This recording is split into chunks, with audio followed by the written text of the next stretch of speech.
नमस्कार दर्शकों, ज्योतिष के इस YouTube चैनल पर आप सभी का एक बार फिर से हार्दिक स्वागत है और सभी दर्शकों को मेरी ओर से नवरात्रों की हार्दिक शुभकामनाएं। आज मैं बात करूंगा शनि के गोचर को लेकर।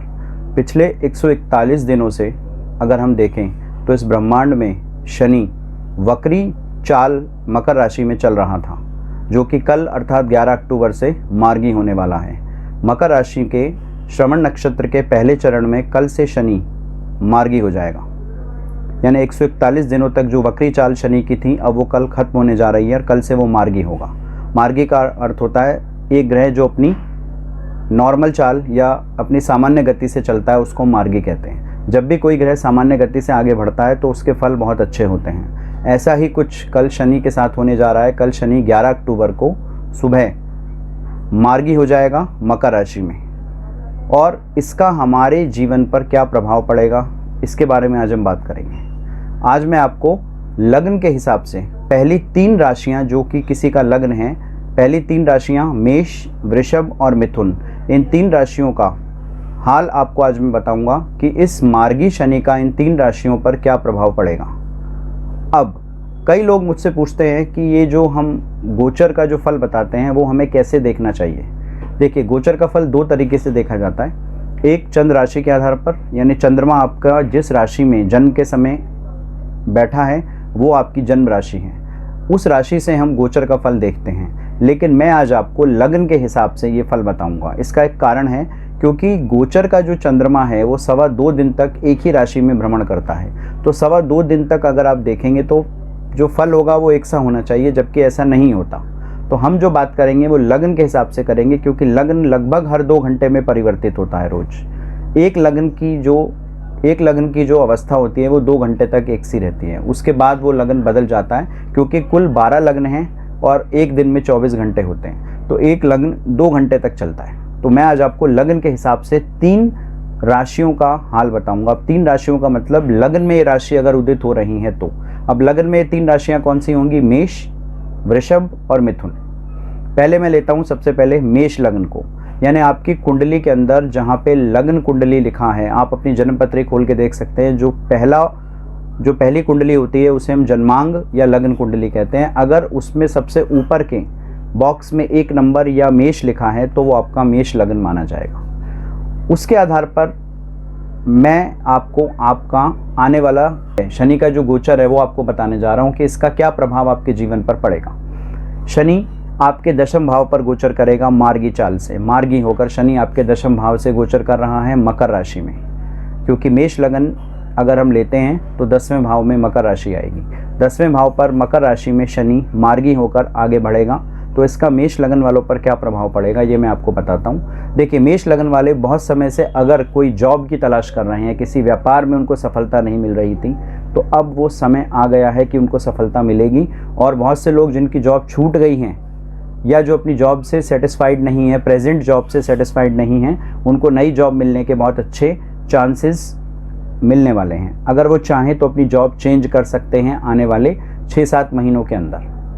उनको अच्छा समय अब सपोर्ट करेगा। लेकिन मैं आपको फिर बता देता हूँ ये बात जो मैंने आपको पिछली वीडियो में भी बताई थी कि गोचर का जो प्रभाव होता है वो लगभग 30% तक होता है, इससे ज़्यादा नहीं होता। 70% जो प्रभाव होता है वो आपकी कुंडली में होने वाली ग्रहों की स्थिति और उनमें चलने वाली दशाएं। पिछली वीडियो में भी मैंने आपको दशाओं के बारे में बहुत विस्तार से बताया था कि अगर हमारी कुंडली में किसी ग्रह की दशा अच्छी चल रही है और हमें गोचर भी अब अच्छा मिलने लग जाएगा तो हम आगे बढ़ जाएंगे, यानी हमें वो परिणाम प्राप्त होने लगेंगे जो हम एक्सपेक्ट करके चल रहे थे, जो अभी तक नहीं मिल रहे थे। अब वो गोचर फेवरेबल होने से हमें मिलने लगेंगे। लेकिन अगर दशा अभी भी खराब चल रही है तो गोचर का फल आपको उस मुकाम तक नहीं पहुंचा सकता जो मुकाम आप डिज़र्व करते हैं या आप जिस पर जाना चाहते हैं। उसके लिए दशा का सपोर्टिव होना बहुत ज़रूरी है। तो आप अपनी कुंडलियों में देख सकते हैं कि अगर दशा किसी भी केंद्र के स्वामी की, त्रिकोण के स्वामी की या आय स्थान के स्वामी की चल रही हैं और यहाँ पर आपका लग्न मेष है, तो आपके लिए आने वाला समय बहुत अच्छा है। आपको जॉब में सफलता मिलने वाली है, कोई नया व्यापार आप शुरू करने जा रहे हैं उसमें सफलता मिलने वाली है। हाँ, कुछ प्रॉब्लम 1-2 मैं बता देता हूँ, इससे क्या होंगी। आपकी माता का स्वास्थ्य थोड़ा सा बिगड़ सकता है, आपका मन थोड़ा अशांत हो सकता है, और इसके अलावा आपका जो कोई पार्टनर है अब पार्टनर में आपका जीवन साथी भी हो सकता है या कोई बिजनेस पार्टनर भी हो सकता है। उसको लेकर आपस में थोड़ी बहुत अनबन आपको देखने को मिलेगी आने वाले कुछ महीनों तक, लेकिन वो बहुत बड़ी अनबन नहीं होगी, उसको आप अपने तरीके से सुलझा सकते हैं। तो कुल मिलाकर के मेष लगन वालों के लिए आने वाले 6-7 महीने अच्छे साबित होंगे अगर उनकी दशा बहुत अच्छी चल रही है तो। उसके बाद मैं लेता हूँ दूसरी राशि या दूसरा लगन, वृषभ लगन। वृषभ लगन में शनि नवम भाव से कल मार्गी होने जा रहे हैं। नवम भाव में कल मकर राशि के अंदर वो मार्गी हो जाएंगे। अब नवम भाव हमारा भाग्य भाव है, भाग्य भाव पर शनि मार्गी होकर अपनी ही राशि में जब भ्रमण करेंगे तो वृषभ लगन वालों को बहुत अच्छी सफलता मिलने के योग बन रहे हैं, क्योंकि वृषभ राशि या वृषभ लगन के लोगों के लिए शनि वैसे भी योग कारक माना गया है, क्योंकि वृषभ राशि शुक्र की राशि और शुक्र शनि का प्रिय मित्र है। तो वृषभ लगन वालों के लिए आने वाले समय बहुत अच्छा सिद्ध होगा। वृषभ लगन वालों को अगर जॉब में सफलता नहीं मिल रही थी या उनके आय के साधन बंद हो गए थे, तो अब वो समय आ गया है कि वो नई जॉब तलाश करें या नई जॉब में जाना चाहते हैं या कोई चेंज करना चाहते हैं तो वो कर सकते हैं। उनके नए नए आय के स्रोत खुलने वाले हैं। कोई नया बिजनेस, कोई नया प्रोफेशन में जाना चाहते हैं तो वो ऐसा कर सकते हैं, क्योंकि गोचर का शनि अब उनको ये सफलता दिलाएगा। लेकिन मैं फिर बोलता हूँ कि दशा अगर आपकी सपोर्टिव है, ये गोचर तभी काम करेगा। अगर दशा आपकी अच्छी नहीं चल रही है तो गोचर काम नहीं करेगा। हाँ, अगर दशा अच्छी होने के बावजूद भी आपको अभी तक सफलता नहीं मिल रही थी, जैसा कि मुझे कुछ लोगों ने कहा कि हमारे साथ अच्छा समय नहीं चल रहा है, क्योंकि उनको दशा तो अच्छी मिल रही थी लेकिन अभी तक गोचर का सपोर्ट नहीं मिला था। अब वो गोचर का सपोर्ट उनको मिलने लगेगा। तो गोचर में जब शनि उनको सपोर्ट करेगा तो उनको अच्छी सफलता के योग बनेंगे।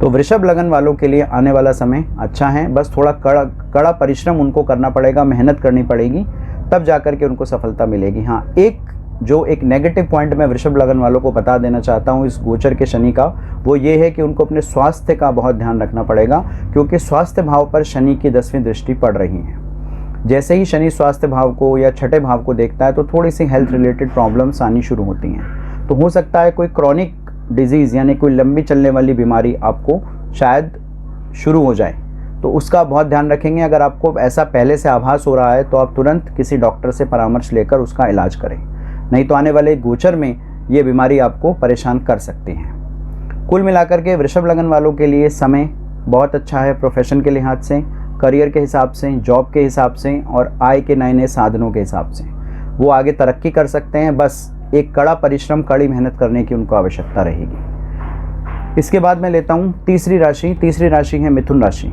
मिथुन राशि बुध की राशि है, यानी मिथुन लगन जिनका है बुध का लगन है और बुध का मित्र होता है शनि। शनि मिथुन लगन वालों के अष्टम भाव से गोचर करेगा। मिथुन लग्न या मिथुन राशि पर अष्टम शनि की ढैया थोड़ी सी समस्याएं पैदा करेगी, क्योंकि अष्टम ढैया शनि की अभी चल रही हैं। शनि मार्गी हो रहा है लेकिन ढैया खत्म नहीं हुई है। ढैया खत्म होगी 29 अप्रैल 2022 को, जब शनि मकर राशि छोड़कर कुंभ राशि में प्रवेश करेगा। जैसे ही शनि कुंभ राशि में 29 अप्रैल 2022 को प्रवेश करेगा, वैसे ही मिथुन लगन या मिथुन राशि वालों को ढैया से निजात मिल जाएगी और उनका अच्छा समय शुरू होगा।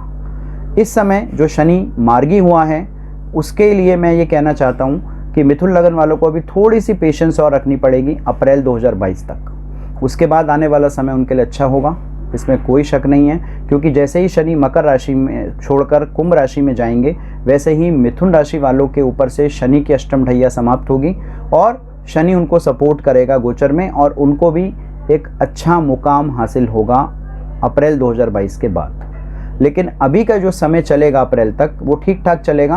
वो अगर चाहें तो कोई जो जॉब वो कर रहे हैं वो करते रहें। अगर उनको कोई बहुत अच्छी अपॉर्चुनिटी मिल रही है तो उसको ग्रैस्प करने से पहले कई बार सोच लें, सोचने के बाद ही वो अपना डिसीज़न लें, क्योंकि इस समय पर जो डिसीज़न लेंगे वो बहुत सोच समझ के लेना होगा, नहीं तो उनको आने वाले 6 महीने तक कोई नुकसान उठाना पड़ सकता है। तो इसलिए आने वाला समय जो है वो मिथुन लगन के लिए बहुत अच्छा नहीं कहूँगा, लेकिन फिर भी वो डिसीज़न अगर सोच समझ के लेंगे तो उतना ख़राब समय नहीं है। हाँ, अप्रैल 2022 के बाद जो समय है जब शनि की अष्टम ढैया खत्म होगी वो समय उनको सपोर्ट करेगा और वो आगे बढ़ जाएंगे। कुल मिलाकर के मिथुन लगन वालों के लिए ये समय ठीक ठाक गुजर जाएगा। जिस जॉब में वो हैं या जिस कार्य में वो लगे हुए हैं उसमें लगे रहें। अगर हो सकता है उनको थोड़ी बहुत परेशानियों का सामना करना पड़े, लेकिन अगर आपको लगता है कि बहुत बड़ी परेशानी आ रही है तो आप शनि देव से प्रार्थना करके शनिवार के दिन शनि की पूजा करें। पीपल के पेड़ के नीचे एक दीपक जलाएं सरसों के तेल का। जो मैंने आपको पिछली वीडियो में शनि के उपाय बताए हैं उनमें से कोई भी उपाय आप शनि का कर सकते हैं जो आपके लिए अच्छा सिद्ध होगा। आने वाली वीडियो में मैं आपको अगली 3 राशियों का हाल बताऊंगा, कर्क, सिंह और कन्या, यानी 3 लग्नों के बारे में हम बात करेंगे, कर्क, सिंह और कन्या। इनकी बात मैं अगली वीडियो में करूंगा। अगर आपको मेरा वीडियो पसंद आया हो तो आप इस वीडियो को सब्सक्राइब करें, लाइक करें और लोगों को शेयर करें और बेल आइकन का बटन ज़रूर दबाएं, जिससे हमारी वीडियो जैसे ही अपलोड होती है वो आप तक तुरंत पहुंच जाए। अपने आप को किसी को कुंडली दिखानी है, कोई परामर्श लेना है, कुछ पूछना है तो आप मेरे व्हाट्सएप नंबर पर, मेरे मोबाइल नंबर पर मुझसे संपर्क करके समय लेकर मिल सकते हैं या टेलीफोनिक कंसल्टेशन भी ले सकते हैं। कोई भी जानकारी आपको लेनी हो किसी भी समय आप फ़ोन करके मुझसे बात कर सकते हैं। आज के लिए इतना ही। आगे आने वाली वीडियो में मैं 3 लग्नों को लेकर फिर से हाजिर होता हूँ। तब तक के लिए नमस्कार।